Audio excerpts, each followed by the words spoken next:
Туры по музеям Якутии стали доступнее. В республике их более 400. Они расположены на всей территории региона и хранят историю, традиции и культуру народов. Теперь для того, чтобы ознакомиться с коллекциями музеев, достаточно иметь доступ в интернет. На презентации проекта «Виртуальная Якутия» была Кристина Якупова.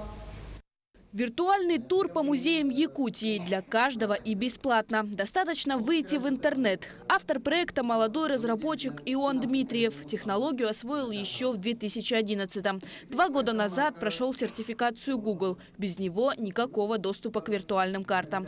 Тогда же и загорелся идеей перевести музеи Якутии в интернет. В данное время для Якутии это особенно нужно, потому что это популяризация. У нас республика очень большая. Выехать в отдаленные улицы возможно не каждому.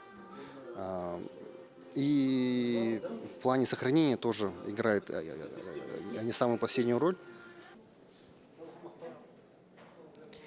Чтобы ознакомиться с музеями нашей республики, достаточно зайти на сайт virtualyakutia.ru, и перед вами откроется карта с метками. Выбрав любую метку, вы можете виртуально прогуляться по музею и окунуться в историю и культуру нашей республики.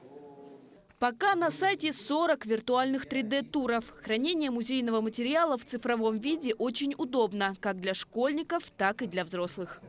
Я считаю, что это очень нужный, очень полезный проект.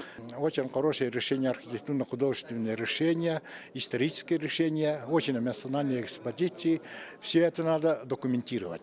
Вот поэтому я считаю, что он делает очень полезное, нужное дело.